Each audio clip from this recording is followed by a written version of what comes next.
सवस कर दीने अमृत नाम महारस पीने निरपा होए भजो भगवान साध संगत मिल कीनो दान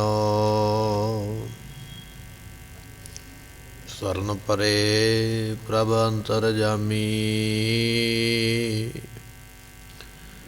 नानक ओट पकड़ी प्रभ स्वामी सुखो होटल गुर सेवी सहज सुभाए दर्शन परसिय गुरु के जन्म मरण दुख जाए होवै सिफत खसमदी नूर अरसों कुरसों चटिया तुद डिठे सच्चे पातशाह माल जन्म जन्म दी कटिया तुद डिठे सच्चे पातशाह माल जन्म जन्म दी कटिया।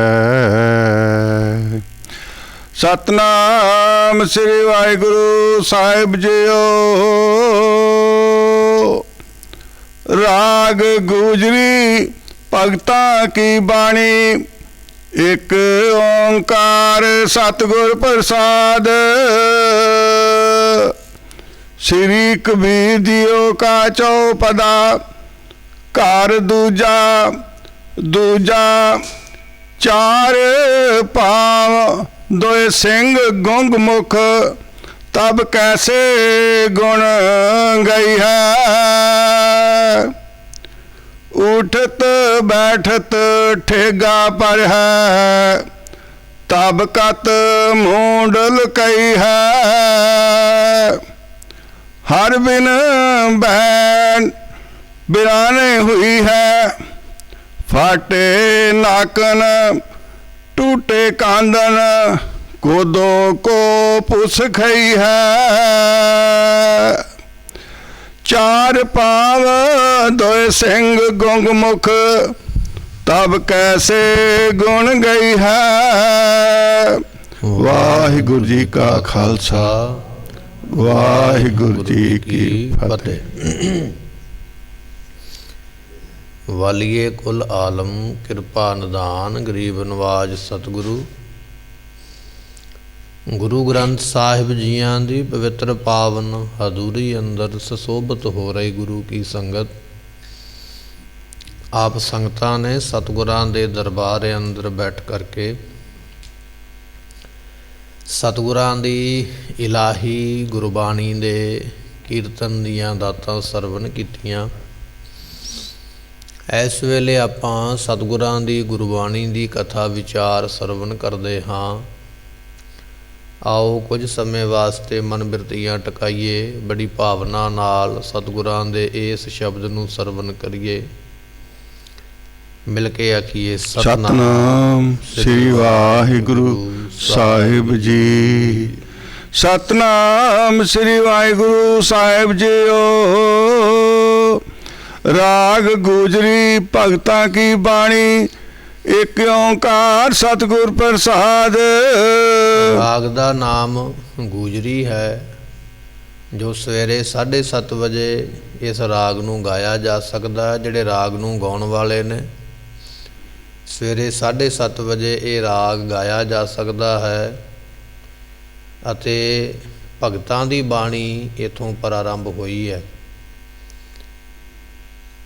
गुरु अर्जन साहब महाराज जियां ने ये विधान बनाया है गुरु ग्रंथ साहिब की बाणी का कि पहला गुरु साहिबानां की बाणी दर्ज हुंदी है उस तो मगरों फिर वार जिहड़ी है वो दर्ज की जाती है। सारियां रागां दे विच वार नाम की बाणी नहीं है। कुछ रागां विच वार बाणी है जिवें आपां पिछे सरवण करते रहे हाँ। कुछ रागां विच वार नहीं है ਅਤੇ ਉਸ ਤੋਂ ਬਾਅਦ ਵਿੱਚ ਫਿਰ ਜਿਹੜੀ ਤਰਤੀਬ ਹੈ ਉਹ ਭਗਤਾਂ ਦੀ ਬਾਣੀ ਲਿਖੀ ਹੈ। ਭਗਤਾਂ ਦੀ ਬਾਣੀ ਲਿਖਣ ਤੋਂ ਮਗਰੋਂ ਫਿਰ ਰਾਗ ਸੰਪੂਰਨ ਹੋ ਜਾਂਦਾ। ਫਿਰ ਇਹਦੇ ਤੋਂ ਬਾਅਦ ਵਿੱਚ ਅੱਗੇ ਨਵਾਂ ਰਾਗ ਪ੍ਰਾਰੰਭ ਹੋਵੇਗਾ। ਸੋ ਮਹਾਰਾਜ ਜੀ ਇੱਥੇ ਤਰਤੀਬ ਲਿਖਦੇ ਪਏ, ਰਾਗ ਗੂਜਰੀ ਭਗਤਾਂ ਕੀ ਬਾਣੀ। ਇੱਕ ਭਗਤ ਦੀ ਨਹੀਂ, ਕਈ ਭਗਤਾਂ ਦੀ ਬਾਣੀ ਜਿਹੜੀ ਹੈ ਹੁਣ ਆਪਾਂ ਨੂੰ ਸਰਵਣ ਕਰਨ ਵਾਸਤੇ ਮਿਲੇਗੀ। ਇੱਕ ਓੰਕਾਰ ਸਤਿਗੁਰ ਪ੍ਰਸਾਦ। ਮੰਗਲਾਚਰਨ ਕਰਦੇ ਅਕਾਲ ਪੁਰਖ ਇੱਕ ਹੈ। ਉਸ ਇੱਕ ਦੀ ਜੇ ਪ੍ਰਾਪਤੀ ਕਰਨੀ ਹੈ, ਸਤਿਗੁਰ ਪ੍ਰਸਾਦ ਗੁਰੂ ਦੀ ਕਿਰਪਾ ਦੇ ਨਾਲ ਪ੍ਰਾਪਤੀ ਹੋਵੇਗੀ। ਗੁਰੂ ਬਖਸ਼ਿਸ਼ ਕਰੇਗਾ ਤਾਂ ਉਸ ਇੱਕ ਦੀ ਪ੍ਰਾਪਤੀ ਹੁੰਦੀ ਹੈ। ਸ੍ਰੀ ਕਬੀਰ ਜੀਓ ਕਾ ਚੌਪਦਾ ਘਰ ਦੂਜਾ ਸ੍ਰੀ ਕਬੀਰ ਸਾਹਿਬ ਜੀਆਂ ਦੀ ਇੱਥੋਂ ਬਾਣੀ ਸ਼ੁਰੂ ਹੋਵੇਗੀ। 15 ਭਗਤਾਂ ਦੀ ਬਾਣੀ ਗੁਰੂ ਗ੍ਰੰਥ ਸਾਹਿਬ ਦੇ ਵਿੱਚ ਦਰਜ ਹੈ। 15 ਭਗਤਾਂ ਦੇ ਵਿੱਚੋਂ ਕਬੀਰ ਸਾਹਿਬ ਦੀ ਬਾਣੀ ਸਭ ਤੋਂ ਵੱਧ, ਸਾਰਿਆਂ ਤੋਂ ਜ਼ਿਆਦਾ ਸ਼ਬਦ ਜਿਹੜੇ ਨੇ ਭਗਤ ਕਬੀਰ ਸਾਹਿਬ ਜੀ ਦੇ ਲਿਖੇ ਗਏ ਨੇ।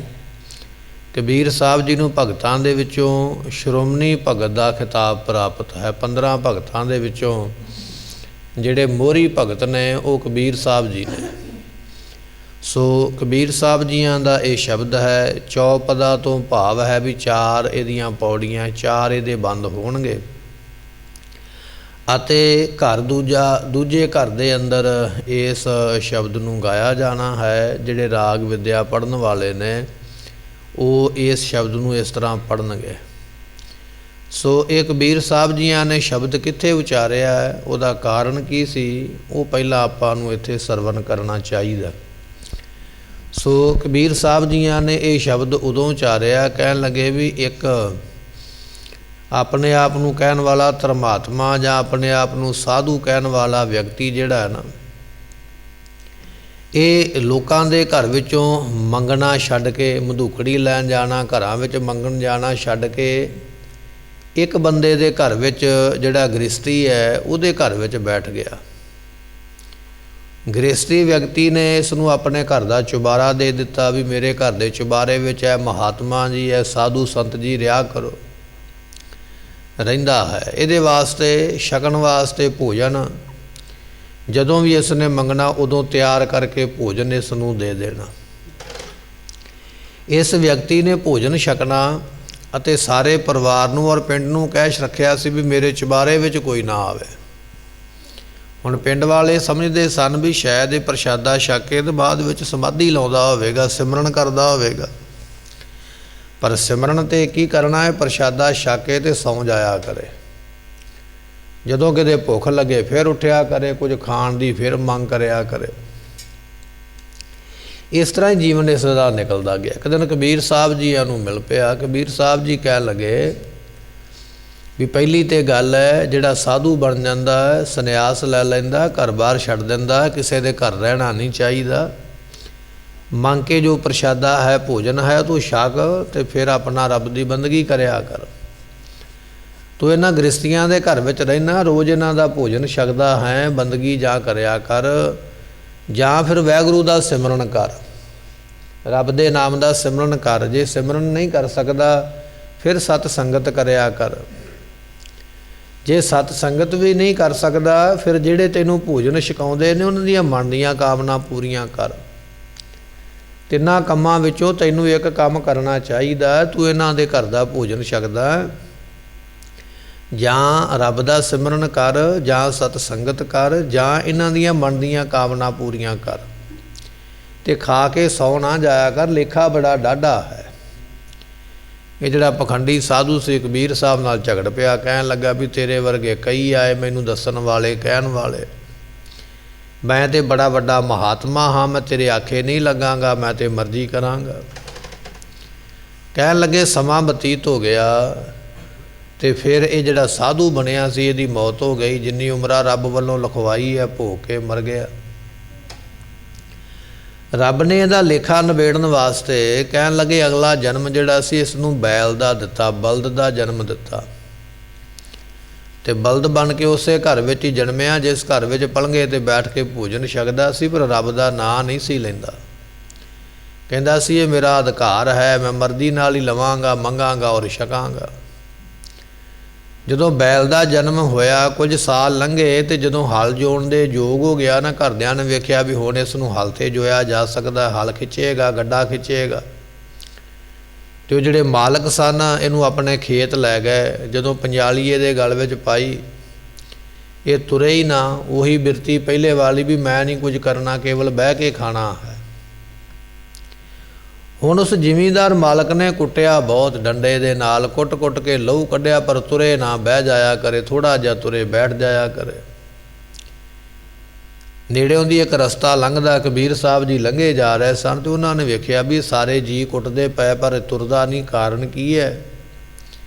ਹੁਣ ਕਬੀਰ ਸਾਹਿਬ ਜੀ ਦਿਵ ਦ੍ਰਿਸ਼ਟੀ ਦੇ ਮਾਲਕ ਸਨ। ਉਹਨਾਂ ਨੇ ਦਿਵ ਦ੍ਰਿਸ਼ਟੀ ਦੇ ਨਾਲ ਦੇਖਿਆ ਤੇ ਕੀ ਵੇਖਦੇ ਨੇ ਵੀ ਇਹ ਤੇ ਉਹੀ ਹੈ ਜਿਹੜਾ ਪਿਛਲੇ ਜਨਮ ਦੇ ਵਿੱਚ ਸਾਧੂ ਬਣ ਕੇ ਇਹਨਾਂ ਦੇ ਘਰ ਵਿੱਚ ਬੈਠ ਕੇ ਖਾਂਦਾ ਰਿਹਾ, ਰੱਬ ਦਾ ਨਾਮ ਲਿਆ ਨਹੀਂ, ਸਤ ਸੰਗਤ ਕੀਤੀ ਨਹੀਂ ਹੈ। ਹੁਣ ਰੱਬ ਨੇ ਲੇਖਾ ਦੇਣ ਵਾਸਤੇ ਇਹਨੂੰ ਬੈਲ ਬਣਾ ਕੇ ਭੇਜਿਆ ਵੀ ਚੱਲ ਫਿਰ ਉਹਨਾਂ ਦਾ ਖਾਧਾ ਤੇ ਉਹ ਪੂਰਾ ਕਰ। ਇਹ ਜਾਣ ਕੇ ਫਿਰ ਕਬੀਰ ਸਾਹਿਬ ਜੀ ਲੋਕਾਂ ਨੂੰ ਕਹਿਣ ਲੱਗੇ ਵੀ ਤੁਸੀਂ ਭਾਈ ਪਰੇ ਹਟ ਜਾਓ, ਮੈਂ ਕੁਝ ਗੱਲਬਾਤ ਕਰਨੀ ਹੈ। ਬੈਲ ਦੇ ਕੋਲ ਜਾ ਕੇ ਕਹਿਣ ਲੱਗੇ ਵੀ ਤੈਨੂੰ ਉਦੋਂ ਕਿਹਾ ਸੀ ਵੀ ਰੱਬ ਦਾ ਨਾਂ ਲੈ ਲਿਆ ਕਰ, ਸਤ ਸੰਗਤ ਕਰਿਆ ਕਰ, ਤੇ ਜਾਂ ਫਿਰ ਇਹਨਾਂ ਦੇ ਮਨ ਦੀ ਕਾਮਨਾ ਪੂਰੀ ਕਰ ਜਿਨ੍ਹਾਂ ਦਾ ਖਾਂਦਾ ਹੈ। ਤੇ ਤੂੰ ਉਸ ਵੇਲੇ ਆਖਿਆ ਸੀ ਵੀ ਨਹੀਂ ਮੈਨੂੰ ਕੁਝ ਕਰਨ ਦੀ ਲੋੜ ਨਹੀਂ, ਮੈਂ ਤੇ ਸਾਧੂ ਹਾਂ ਤੇ ਕਬੀਰ ਸਾਹਿਬ ਨੂੰ ਮੈਂ ਤੇ ਕੁਝ ਨਹੀਂ ਜਾਣਦਾ। ਹੁਣ ਹੋਇਆ ਕੀ ਹੈ, ਉਹ ਲੇਖਾ ਦੇਣ ਵਾਸਤੇ ਰੱਬ ਨੇ ਤੈਨੂੰ ਇਹ ਬੈਲ ਦਾ ਜਨਮ ਦਿੱਤਾ। ਇਹ ਲੇਖਾ ਨਿਬੇੜਨਾ ਹੀ ਪੈਣਾ ਹੈ, ਭਾਵੇਂ ਮਾਰ ਖਾ ਕੇ ਕੁੱਟ ਖਾ ਕੇ ਨਿਬੇੜ ਤੇ ਭਾਵੇਂ ਸੌਖਾ ਚੱਲ ਕੇ ਨਿਬੇੜ, ਇਹ ਨਿਬੇੜਨਾ ਪੈਣਾ ਜੋ ਖਾਧਾ ਹੈ। ਜਦੋਂ ਇੰਨੀ ਗੱਲ ਕਬੀਰ ਸਾਹਿਬ ਜੀਆਂ ਨੇ ਕੋਲ ਬੈਠ ਕੇ ਆਖੀ ਤੇ ਕਹਿਣ ਲੱਗੇ ਵੀ ਇਹ ਜਿਹੜਾ ਬੈਲ ਸੀ ਨਾ ਉੱਠ ਕੇ ਤੇ ਚੱਲ ਪਿਆ, ਹਲ ਖਿੱਚਣ ਲੱਗ ਪਿਆ, ਜ਼ੋਰ ਲਾਉਣ ਲੱਗ ਪਿਆ। ਉਹ ਜਿਹੜੇ ਲੋਕ ਸਨ ਵੇਖਣ ਵਾਲੇ, ਪਿੰਡ ਵਾਲੇ, ਬੜੇ ਹੈਰਾਨ ਹੋਏ, ਕਹਿਣ ਲੱਗੇ ਵੀ ਅਸੀਂ ਤੇ ਇੰਨਾ ਕੁੱਟਿਆ ਮਾਰਿਆ, ਇੰਨਾ ਕੁਝ ਕੀਤਾ, ਤੁਰਿਆ ਨਹੀਂ, ਤੁਹਾਡੇ ਕਹਿਣ ਤੇ ਤੁਰ ਪਿਆ, ਕਾਰਨ ਕੀ ਹੈ? ਜਦੋਂ ਵਾਰ-ਵਾਰ ਕਬੀਰ ਸਾਹਿਬ ਜੀ ਨੂੰ ਪੁੱਛਦੇ ਫਿਰ ਉਹਨਾਂ ਨੇ ਦੱਸਿਆ, ਕਹਿਣ ਲੱਗੇ ਭਾਈ ਇਹ ਬੰਦਾ ਉਹੀ ਹੈ, ਇਹ ਬੈਲ ਉਹੀ ਹੈ ਜਿਹੜਾ ਪਹਿਲਾਂ ਤੁਹਾਡੇ ਘਰ ਵਿੱਚ ਸਾਧੂ ਬਣ ਕੇ ਰਹਿੰਦਾ ਸੀ, ਪਰ ਤੁਸੀਂ ਸੋਚਦੇ ਸੀ ਵੀ ਉੱਪਰ ਚੁਬਾਰੇ ਵਿੱਚ ਸਮਾਧੀ ਲਾ ਕੇ ਬੈਠਾ ਹੈ, ਇਹ ਸਿਮਰਨ ਕਰਦਾ ਪਿਆ। ਅਸਲ ਵਿੱਚ ਸਿਮਰਨ ਨਹੀਂ ਸੀ ਕਰਦਾ, ਤੁਹਾਡੇ ਘਰ ਦਾ ਖਾ ਕੇ ਤੇ ਇਹ ਸੌਂ ਜਾਂਦਾ ਸੀ। ਹੁਣ ਰੱਬ ਨੇ ਇਹਦਾ ਲੇਖਾ ਤੁਹਾਡੇ ਨਾਲ ਪੂਰਾ ਕਰਨਾ ਤਾਂ ਇਹਨੂੰ ਬੈਲ ਬਣਾ ਕੇ ਭੇਜਿਆ, ਤੇ ਉਹ ਬਚਨੇ ਨੇ ਇਹਨੂੰ ਅਸੀਂ ਯਾਦ ਕਰਾਇਆ ਵੀ ਭਾਈ ਇਹ ਲੇਖਾ ਨਿਬੇੜਨਾ ਪੈਣਾ ਹੈ। ਤੇ ਕਬੀਰ ਸਾਹਿਬ ਜੀ ਫਿਰ ਉਪਦੇਸ਼ ਦਿੰਦੇ ਨੇ ਸਾਰਿਆਂ ਨੂੰ, ਕਹਿਣ ਲੱਗੇ ਭਾਈ ਇੱਕ ਬਚਨ ਹੈ, ਅਸੀਂ ਤੁਹਾਡੇ ਸਾਰਿਆਂ ਨਾਲ ਸਾਂਝਾ ਕਰਦੇ ਹਾਂ।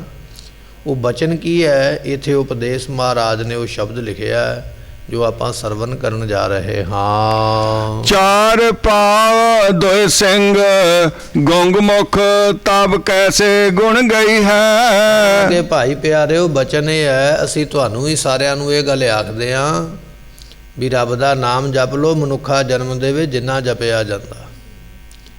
ਜੇ ਨਾਮ ਨਾ ਜਪਿਆ ਤੇ ਆ ਬੈਲ ਵਰਗੀ ਹਾਲਤ ਹੋਣੀ ਹੈ, ਚਾਰ ਪਾਵ, ਚਾਰ ਪੈਰਾਂ ਵਾਲਾ ਬੈਲ ਬਣੇਗਾ, ਅਤੇ ਦੋਏ ਸਿੰਘ ਤੇਰੇ ਸਿਰ ਤੇ ਮੱਥੇ ਦੇ ਉੱਪਰ ਦੋ ਸਿੰਘ ਵੀ ਹੋਣੇ ਨੇ, ਬੈਲ ਦੇ ਸਿੰਘ ਹੁੰਦੇ ਨੇ, ਤੇ ਗੁੰਗ ਮੁਖ, ਮੂੰਹ ਤੋਂ ਗੂੰਗਾ ਹੋਵੇਗਾ, ਬੋਲਿਆ ਨਹੀਂ ਜਾਣਾ। ਤਬ ਕੈਸੇ ਗੁਣ ਗਈ ਹੈ, ਉਦੋਂ ਕਿਵੇਂ ਰੱਬ ਦੇ ਗੁਣ ਗਾਏਗਾ? ਹੁਣ ਸਮਾਂ ਹੈ ਤੇਰੇ ਕੋਲ, ਹੁਣ ਬੰਦਗੀ ਕਰ। ਅਸੀਂ ਸਾਰਿਆਂ ਨੂੰ ਆਖਦੇ ਹਾਂ ਰੱਬ ਦਾ ਨਾਮ ਜਪ। ਜੇ ਹੁਣ ਬੰਦਗੀ ਨਾ ਕੀਤੀ ਫਿਰ ਇਹ ਬੈਲ ਵਾਲੀ ਹਾਲਤ ਬਣਨੀ ਹੈ, ਚਾਰ ਪੈਰ ਹੋ ਜਾਣੇ ਨੇ, ਸਿੰਘ ਲੱਗ ਜਾਣੇ ਮੱਥੇ ਤੇ, ਮੂੰਹ ਹੋ ਜਾਣਾ ਗੂੰਗਾ। ਜੇ ਉਦੋਂ ਫਿਰ ਤੂੰ ਚਾਹਵੇਂਗਾ ਨਾ ਵੀ ਮੈਂ ਬੰਦਗੀ ਕਰਾਂ ਤੇ ਕੀਤੀ ਨਹੀਂ ਜਾਣੀ, ਫਿਰ ਹੋਣੀ ਨਹੀਂ ਹੈ। ਤਬ ਕੈਸੇ ਗੁਣ ਗਈ ਹੈ, ਉਦੋਂ ਫਿਰ ਕਿਵੇਂ ਗੁਣ ਗਾਵੇਂਗਾ ਰੱਬ ਦੇ? ਨਹੀਂ ਗਾਏ ਜਾਣੇ। ਇਸ ਕਰਕੇ ਤੈਨੂੰ ਸਾਵਧਾਨ ਕਰਦੇ ਹਾਂ ਵੀ ਇਹ ਮਨੁੱਖਾ ਜਨਮ ਐਵੇਂ ਨਹੀਂ ਆਖਿਆ ਵੀ ਇਸ ਧਰਤੀ ਮੈਂ ਤੇਰੀ ਸਿਕਦਾਰੀ, ਅਵਰ ਜੋਨ ਤੇਰੀ ਪਨਹਾਰੀ। ਸਾਧ ਸੰਗਤ ਭਜ ਕੇਵਲ ਨਾਮ, ਸੰਗਤ ਵਿੱਚ ਆ ਕੇ ਨਾਮ ਜਪ। ਸੰਗਤ ਵਿੱਚ ਮਨੁੱਖ ਨੂੰ ਹੀ ਆਉਣ ਦਾ ਹੁਕਮ ਹੈ। ਆਪਾਂ ਦੇਖਦੇ ਹਾਂ ਪਸ਼ੂ ਪੰਛੀ ਨੂੰ ਨਹੀਂ ਆਉਣ ਦਿੱਤਾ ਜਾਂਦਾ। ਤੇ ਸਤਿਗੁਰੂ ਪਾਤਸ਼ਾਹ ਬਖਸ਼ਿਸ਼ ਕਰਦੇ ਕਹਿਣ ਲੱਗੇ, ਜਦੋਂ ਚਾਰ ਪੈਰਾਂ ਵਾਲਾ ਪਸ਼ੂ ਬਣ ਗਿਆ, ਸਿਰ ਤੇ ਸਿੰਘ ਹੋ ਗਏ, ਮੂੰਹ ਗੂੰਗਾ ਹੋ ਜਾਣਾ, ਤਬ ਕੈਸੇ ਗੁਣ ਗਈ ਹੈ। ਬੰਦਿਆ ਹੁਣ ਮਨੁੱਖਾ ਜਨਮ ਦੀ ਕਦਰ ਨਹੀਂ ਕਰਦਾ, ਪਰ ਉਦੋਂ ਤੇਰੇ ਕੋਲੋਂ ਗੁਣ ਗਾਏ ਨਹੀਂ ਜਾਣੇ ਜਦੋਂ ਪਸ਼ੂ ਦੀ ਜੂਨ ਵਿੱਚ ਪਵੇਂਗਾ। ऐसी तेरी हालत हो जानी है। उठत बैठत ठेगा पर है, तब कत मूंड लुकई है। बैल बन गया, ਜਦੋਂ ਬੈਠਾ ਹੋਵੇਗਾ ਉਦੋਂ ਵੀ ਮਾਲਕ ਆ ਕੇ ਸੋਟਾ ਮਾਰੇਗਾ ਵੀ ਚੱਲ ਉੱਠ, ਤੈਨੂੰ ਹਾਲਤੇ ਜਿਉਣਾ ਹੈ। ਬੈਠੇ ਨੂੰ ਉਠਾਉਣ ਵਾਸਤੇ ਬਿਨਾਂ ਕਿਸੇ ਤੂੰ ਗੁਨਾਹ ਨਹੀਂ ਕੋਈ ਕੀਤਾ ਹੋਣਾ ਵੀ ਬੜਾ ਮਾੜਾ ਕੰਮ ਕੀਤਾ ਹੈ, ਬੈਠਾ ਥੱਕਿਆ ਹੋਇਆ, ਪਰ ਤੈਨੂੰ ਉਠਾਉਣ ਵਾਸਤੇ ਸੋਟਾ ਤੇਰੇ ਲੱਕ ਵਿੱਚ ਆ ਕੇ ਵੱਜਣਾ, ਤੂੰ ਬੈਠੇ ਨੂੰ ਉੱਠਣ ਵਾਸਤੇ। ਤੇ ਜੇ ਤੂੰ ਉੱਠਿਆ ਹੋਵੇਗਾ ਤੇ ਮਾਲਕ ਬਿਠਾਉਣਾ ਚਾਹੇਗਾ ਤੇ ਉਦੋਂ ਵੀ ਸੋਟਾ ਵੱਜੇਗਾ ਪਿੱਠ ਵਿੱਚ, ਕਿ ਉਹ ਮਾਲਕ ਇਸ਼ਾਰਾ ਕਰੇਗਾ ਸੋਟਾ ਮਾਰ ਕੇ ਵੀ ਬੈਠ ਜਾ। ਸਤਿਗੁਰੂ ਪਾਤਸ਼ਾਹ ਕਹਿਣ ਲੱਗੇ ਪਸ਼ੂ ਜੂਨੀ ਬੜੀ ਮਾੜੀ ਹੈ, ਊਠਤ ਬੈਠਤ ਠੇਂਗਾ ਪਰ ਹੈ।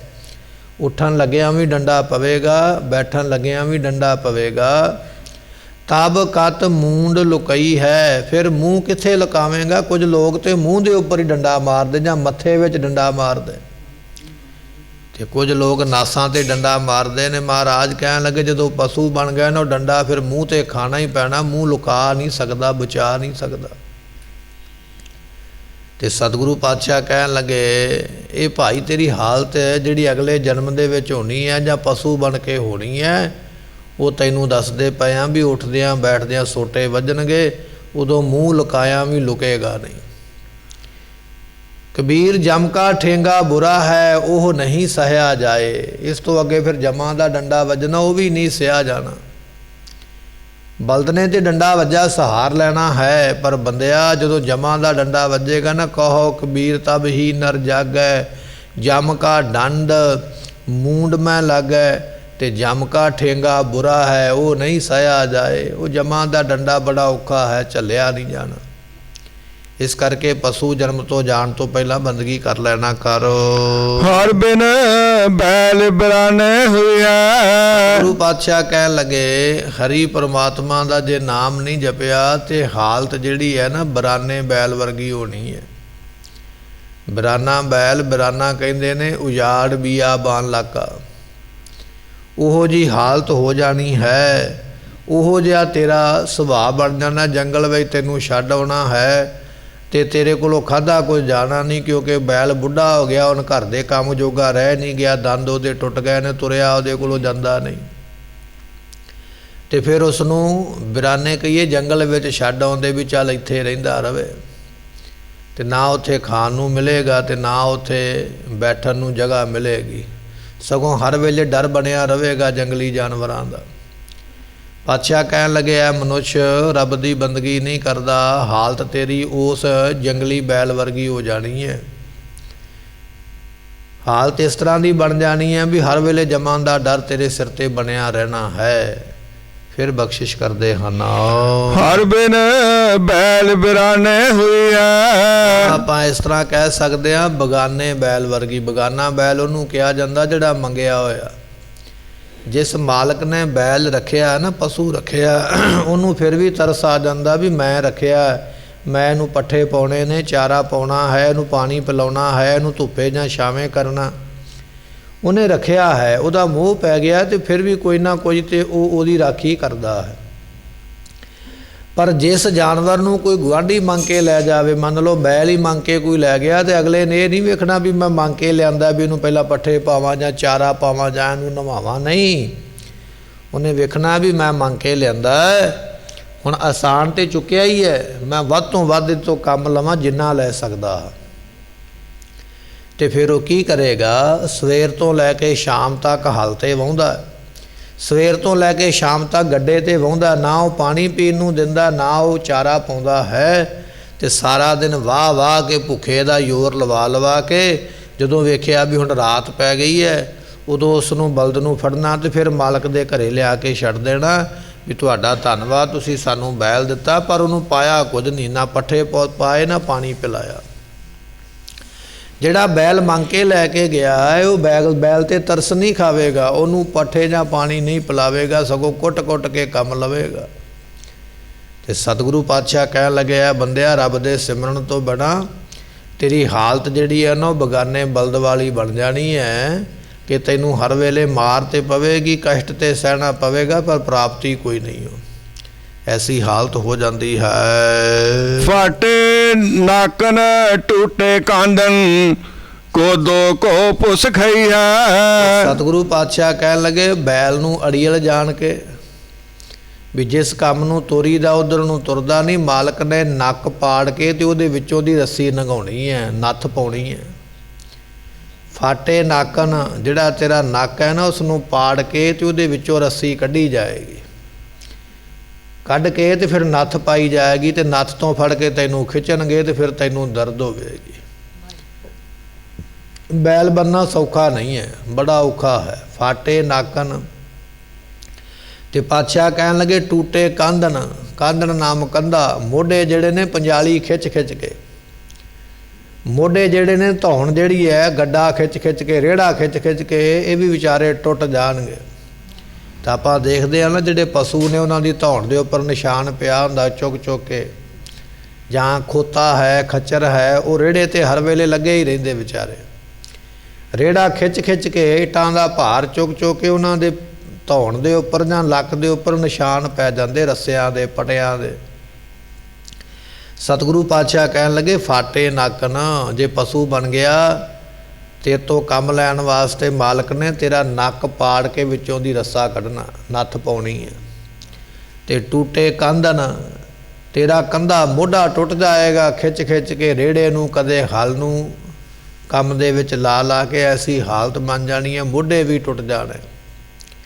ਇੰਨਾ ਕੁਝ ਕਰਨ ਤੋਂ ਮਗਰੋਂ ਕੋ ਦੋ ਕੋ ਭੁੱਸ ਖਈ ਹੈ, ਤੇ ਫਿਰ ਤੈਨੂੰ ਛੱਡਿਆ ਕਿੱਥੇ ਜਾਏਗਾ।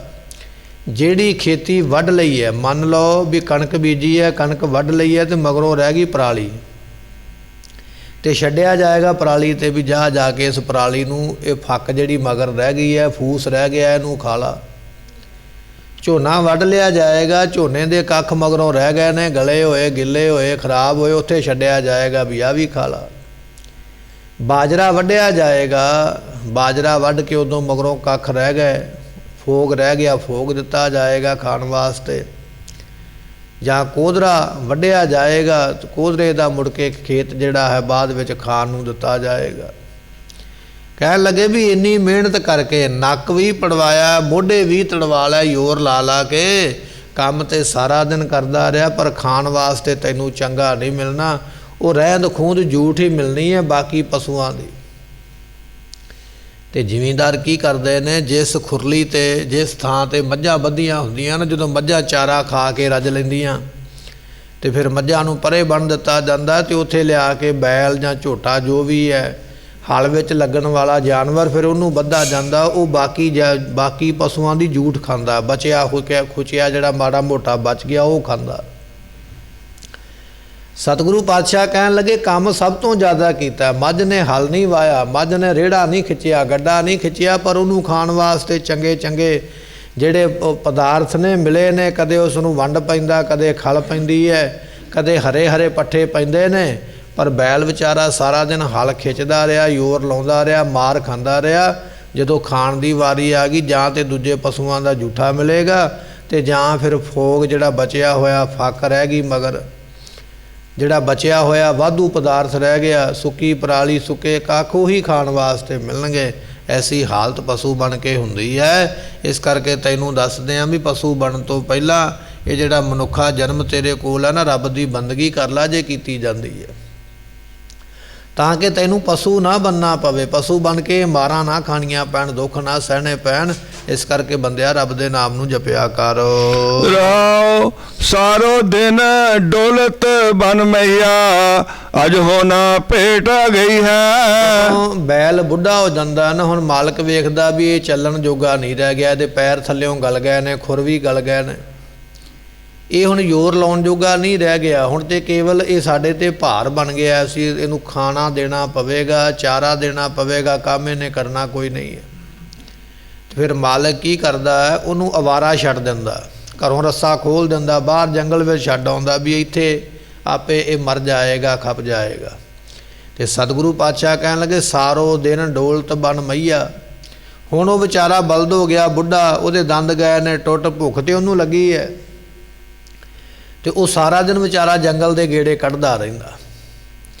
ਤੇ ਪਰ ਰੱਜਦਾ ਨਹੀਂ। ਕਾਰਨ ਇਹ ਹੈ ਵੀ ਜਿਹੜਾ ਹਰਿਆ ਹਰਿਆ ਘਾਹ ਹੈ ਉਹ ਤੇ ਲੋਕੀ ਵੱਢ ਕੇ ਲੈ ਗਏ ਜੰਗਲ ਵਿੱਚੋਂ ਦਾਤਰੀ ਦੇ ਨਾਲ, ਜਾਂ ਜਿਹੜਾ ਹਰਿਆ ਘਾਹ ਹੈ ਉਹ ਬਾਕੀ ਪਸ਼ੂਆਂ ਨੇ ਖਾ ਲਿਆ, ਉਹਦੇ ਥੱਲੇ ਮੁੱਢ ਰਹਿ ਗਏ। ਮੁੱਢ ਨੇ ਸਖਤ ਤੇ ਕਰੜੇ। ਹੁਣ ਇਹ ਵਿਚਾਰੇ ਬੁੱਢੇ ਬੈਲ ਦੇ ਦੰਦ ਕੋਈ ਨਹੀਂ ਤੇ ਕੀ ਕਰੇਗਾ, ਉਹ ਕਰੜੇ ਮੁੱਢਾਂ ਨੂੰ ਮੂੰਹ ਤੇ ਮਾਰਦਾ ਪਰ ਮੂੰਹ ਵਿੱਚ ਆਉਂਦਾ ਕੁਝ ਨਹੀਂ ਹੈ। ਹੁਣ ਜਿਵੇਂ ਕੋਈ ਬਜ਼ੁਰਗ ਹੋਵੇ ਤੇ ਉਹਨੂੰ ਖਾਣ ਵਾਸਤੇ ਕੋਈ ਕਰੜਾ ਪਦਾਰਥ ਦਈਏ, ਉਹਦੇ ਮੂੰਹ 'ਚ ਦੰਦ ਨਾ ਹੋਣ ਤੇ ਉਹ ਵਿਚਾਰਾ ਕਿਵੇਂ ਖਾਵੇਗਾ, ਕਿਵੇਂ ਛੱਲੀ ਨੂੰ ਚੱਬ ਲਵੇਗਾ, ਕਿਵੇਂ ਚਣਿਆਂ ਨੂੰ ਖਾ ਲਵੇਗਾ, ਕਿਵੇਂ ਗੰਨੇ ਦੇ ਰਸ ਨੂੰ ਚੂਪ ਲਵੇਗਾ, ਗੰਨਾ ਖਾ ਲਵੇਗਾ, ਦੰਦ ਤੇ ਹੈ ਨਹੀਂ। ਜਿਵੇਂ ਅਸੀਂ ਮਨੁੱਖ ਜਨਮ ਦੇ ਵਿੱਚ ਹਾਂ ਪਰ ਬੁੱਢੇ ਹੋ ਕੇ ਦੰਦ ਨਿਕਲ ਜਾਣਗੇ ਤੇ ਕਰੜੇ ਪਦਾਰਥ ਖਾਧੇ ਨਹੀਂ ਜਾਣਗੇ। ਭਾਵੇਂ ਕੋਲ ਪੈ ਵੀ ਰਹਿਣ ਪਰ ਸਾਡੀ ਭੁੱਖ ਦੂਰ ਨਹੀਂ ਕਰ ਸਕਦੇ। ਮਹਾਰਾਜ ਕਹਿੰਦੇ ਇਸੇ ਤਰ੍ਹਾਂ ਜਦੋਂ ਬੈਲ ਬੁੱਢਾ ਹੋ ਗਿਆ ਨਾ, ਉਹਨੂੰ ਜੰਗਲ ਵਿੱਚ ਛੱਡ ਦਿੱਤਾ ਜਾਂਦਾ। ਜਿਹੜੇ ਕੂਲੇ ਕੂਲੇ ਪੱਠੇ ਨੇ, ਨਰਮ ਨਰਮ ਪੱਠੇ ਨੇ, ਉਹ ਤੇ ਲੋਕ ਵੱਢ ਕੇ ਲੈ ਗਏ ਦਾਤਰੀ ਦੇ ਨਾਲ। ਜਾਂ ਜਿਹੜੀਆਂ ਨਰਮ ਨਰਮ ਚੀਜ਼ਾਂ ਖਾਣ ਵਾਲੀਆਂ ਬਾਕੀ ਜਾਨਵਰ ਜਿਹੜੇ ਜੰਗਲ ਵਿੱਚ ਪਹਿਲਾਂ ਤੋਂ ਰਹਿੰਦੇ ਨੇ ਉਹਨਾਂ ਨੇ ਖਾ ਲਏ। ਹੁਣ ਰਹਿ ਗਏ ਨੇ ਥੱਲੇ ਸਖਤ ਮੁੱਢ ਤੇ ਵਿਚਾਰੇ ਬੁੱਢੇ ਬੈਲ ਦੇ ਮੂੰਹ ਵਿੱਚ ਦੰਦ ਹੈ ਨਹੀਂ। ਸਾਰੋ ਦਿਨਸ ਡੋਲਤ ਬਨ ਮਹੀਆ, ਜੰਗਲ ਦੇ ਵਿੱਚ ਸਾਰਾ ਦਿਨ ਵਿਚਾਰਾ ਤੁਰਿਆ ਫਿਰਦਾ ਵੀ ਇੱਥੋਂ ਕੁਝ ਮਿਲੇਗਾ ਉੱਥੋਂ ਕੁਝ ਮਿਲੇਗਾ, ਪਰ ਅਜਹੂ ਨਾ ਪੇਟ ਅਗਈ ਹੈ। ਸਵੇਰ ਤੋਂ ਸ਼ਾਮ ਪੈ ਗਈ ਹੈ, ਰਾਤ ਪੈਣ ਵਾਲੀ ਹੋ ਗਈ ਹੈ, ਪਰ ਉਸ ਵਿਚਾਰੇ ਬੁੱਢੇ ਬਲਦ ਦਾ ਪੇਟ ਰੱਜਿਆ ਨਹੀਂ। ਰੱਜਦਾ ਕਿਵੇਂ? ਕਿਉਂਕਿ ਪੇਟ ਵਿੱਚ ਕੁਝ ਗਿਆ ਹੀ ਨਹੀਂ ਹੈ, ਦੰਦ ਹੈ ਨਹੀਂ।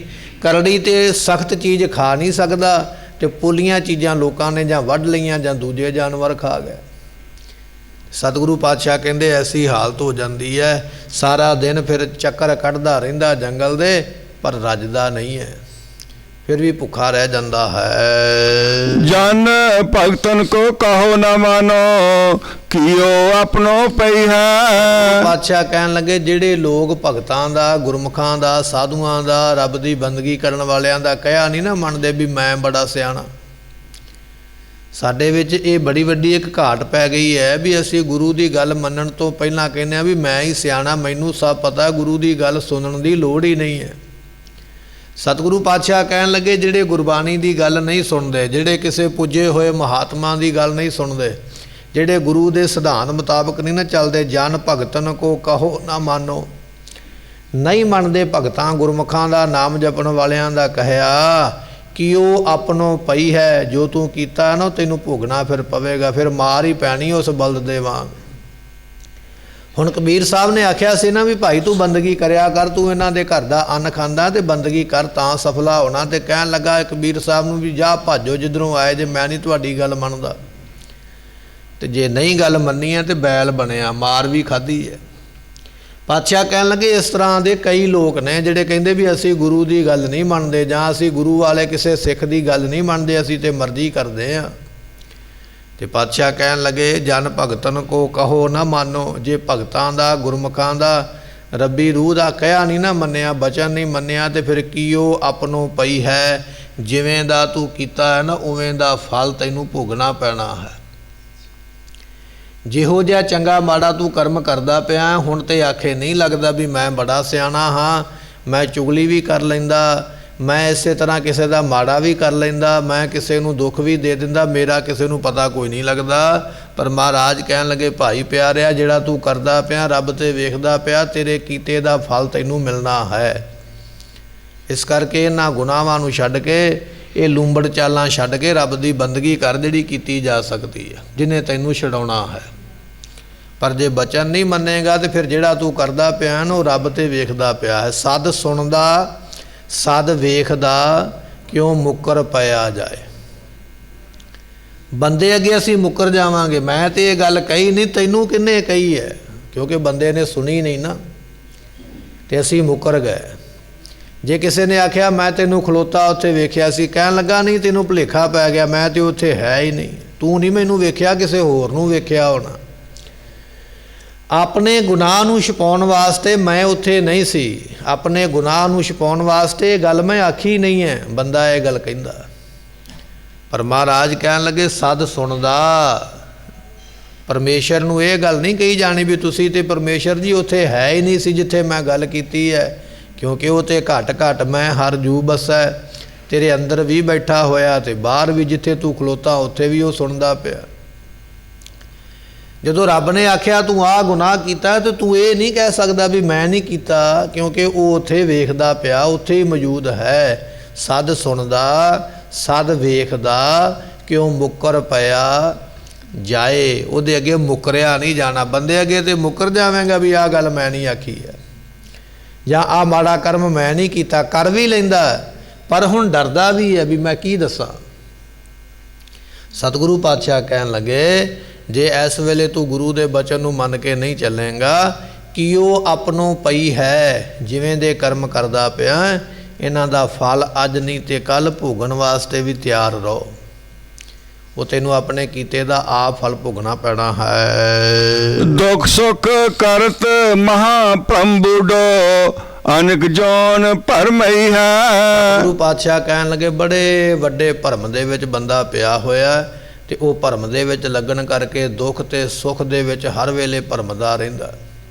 ਇੱਧਰੋਂ ਸੁਨੇਹਾ ਮਿਲਿਆ ਵੀ ਅੱਜ ਆਪਾਂ ਨੂੰ ਬੜੀ ਖੁਸ਼ੀ ਹੈ, ਖੁਸ਼ੀ ਮਨਾਉਣ ਹੀ ਲੱਗਾ, ਦੂਜੇ ਬੰਨੇ ਸੁਨੇਹਾ ਆ ਗਿਆ ਨਹੀਂ ਫਲਾਣੀ ਥਾਂ ਤੇ ਬੜਾ ਘਾਟਾ ਪੈ ਗਿਆ, ਗਮ ਹੋ ਗਿਆ, ਦੁੱਖ ਹੋ ਗਿਆ। ਕਦੇ ਦੁੱਖ ਦਾ ਸ਼ੋਕ ਮਨਾਉਂਦਾ ਹੈ, ਕਦੇ ਸੁੱਖ ਦੀ ਖੁਸ਼ੀ ਮਨਾਉਂਦਾ ਹੈ। ਇਹੋ ਜਿਹਾ ਭਰਮ ਦੇ ਵਿੱਚ ਪਿਆ ਵੀ ਸਾਰੀ ਉਮਰਾਂ ਦੁੱਖ ਤੇ ਸੁੱਖ ਮਨਾਉਂਦਿਆਂ ਹੀ ਕੱਢ ਦਿੱਤੇ। ਕਦੇ ਕਿਸੇ ਦੀ ਅੰਤਮ ਅਰਦਾਸ ਵਿੱਚ ਤੁਰਿਆ ਜਾਂਦਾ, ਕਦੇ ਕਿਸੇ ਦੇ ਵਿਆਹ ਕਾਰਜਾਂ ਦੇ ਵਿੱਚ ਤੁਰਿਆ ਜਾਂਦਾ। ਦੁੱਖ ਸੁੱਖ ਕਰਤ ਮਹਾ ਭਰਮ, ਸੋ ਬੁੱਢੋ ਬੜੇ ਵੱਡੇ ਭਰਮ ਦੇ ਵਿੱਚ ਡੁੱਬਿਆ ਹੋਇਆ ਦੁੱਖਾਂ ਤੇ ਸੁੱਖਾਂ ਵਿੱਚ ਸਾਰੀ ਉਮਰਾਂ ਕੱਢ ਦਿੰਦਾ ਹੈ। ਸਤਿਗੁਰੂ ਪਾਤਸ਼ਾਹ ਕਹਿਣ ਲੱਗੇ, ਅਨਕ ਜੋਨ ਭਰਮਈ ਹੈ।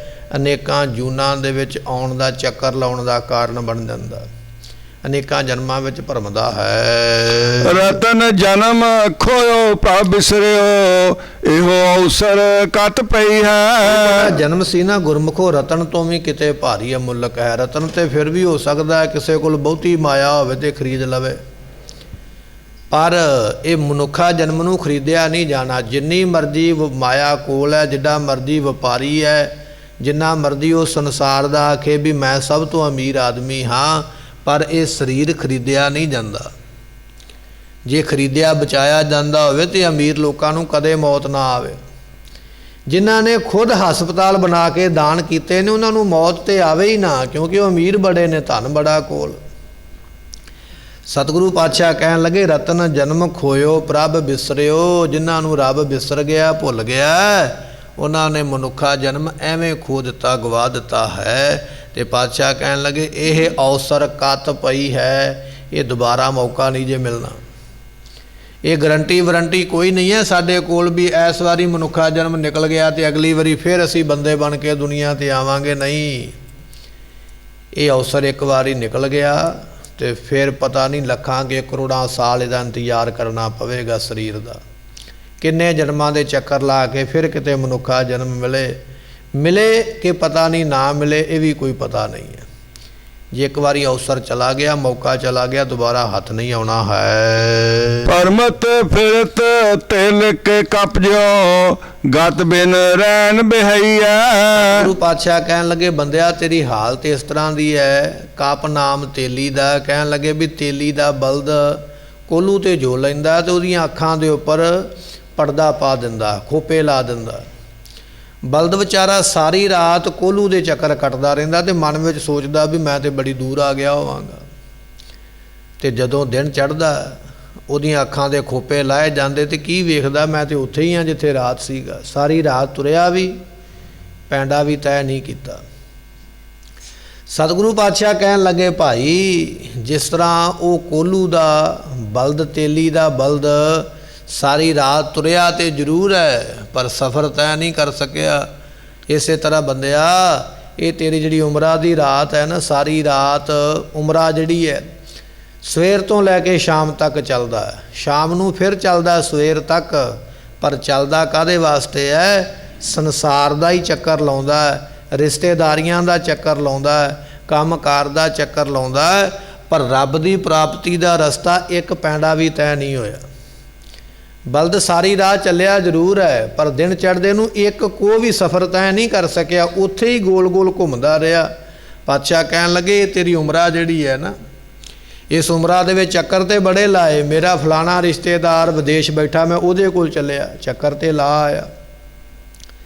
मेरा फलाना रिश्तेदार मेरे नेड़े बैठा, कदे इहदे कोल चला गया। रिश्तेदारां दे चक्कर ते बड़े लाए, बिजनस दे चक्कर ते बड़े लाए। पर पातशाह कहन लगे असल दे विच बचन यह है भी रब दी बंदगी वाले पासे एक चक्कर भी पूरा नहीं किया, रब दी बंदगी वाले पासे एक कदम भी नहीं चलिया, ते तेरी हालत तेली दे बलद वर्गी है, वार वार घूम घूम के संसार विच ही आवेंगा, निरंकार दी तरफ नूं ते चलिया नहीं। ऐसी तेरी हालत बन जाती है। कहत कबीर राम नाम बिन मूड तुने पछताई है। पातशाह कहन लगे राम दे नाम तो बिना सिर हिला हिला के बाद विच पछताउणा ही पैना भी कुछ नहीं खटिया, कुछ नहीं खटिया। जदों बुढ़ा हो जाता ना तो अपने आप सिर हिलन लग पैंदा है। जो आप किसी को चीज़ ना कोई देनी हो तो असी सिर हिला के कहने नहीं मैं नहीं देनी। कह लगे बजुर्ग का वैसे ही उस तरह सिर हिलन लग पैंदा। असल दे विच वो कहंदा पिया भी कुछ नहीं जिंदगी तो खटिया, कुछ नहीं संसार तो खटिया, खाली रह गया। ऐसी हालत बन जाती है। सो सतगुरु पातशाह महाराज कह लगे कि भाई प्यारिया बचन ये है कि भ्रमत फिरत तेलक के कप ज्यों। कप नाम बांदर दा। कह लगे बांदर रात नूं जदों त्रेल पैंदी है ना तो उधरों चंद्रमा की रोशनी पैंदी है तो बांदर नूं इस तरह लगता भी वो त्रेल दे चिट्टे चिट्टे जिहड़े दाने ने पानी दे बूंदा ने उन्होंने लगता भी शायद मोती ने। तो बांदर बड़ा उत्थे खेडदे हरी हरी थां दे उपर आके तो वो जिहड़ियां पानी दीयां बूंदा ने त्रेल पई हुई है मोती लगते ने उन्हां मोतियां नूं हथ मारदे ते हाथ मार मार के फिर मूँह नूं लाउंदे ने भी शायद सानू खाण वास्ते कुछ मिलता पिया। ये असी चीज़ खांदे पे आ कितनी सोहनी चमकदी पई है। पर जदों दिन चढ़दा ना तो बांदर वेखदे हथ भी खाली ते पेट भी खाली है, कुछ नहीं। वो केवल पानी सी त्रेल सी जिहड़ी हत्थां दे नाल लगदी जरूर सी पर मूँह विच नहीं गई है। मेहनत ते कीती है बांदर ने पर पेट कोई नहीं रजिया। तो सतगुरु पातशाह कह लगे इस तरह असी संसार के लोग हाँ सोचते हाँ भी साक संबंधियों वास्ते परिवार वास्ते असी भजे फिरदे हाँ, असी मेहनत करते पे हाँ। तो जदों होश आउंदी है ना उदों पता लगता भी कुछ नहीं कमाया, जो कुछ कमाया सी वो दुनिया विच ही रह गया। बांदर ने सारी रात मेहनत की जरूर है भी मैं वो मोती खांदा पिया हाँ, मैं रज जावांगा, पर दिन चढ़िया भुखे दा भुखा मोती हथ विच को आया नहीं। इस तरह बंदा सोचता भी मैं परिवार दे विच रह के अपने पुत्र वास्ते बहुत कुछ कर लिया, अपनी धी वास्ते बहुत कुछ कर लिया, अपने पुत पोतरियां वास्ते बड़ा कुछ कर लिया।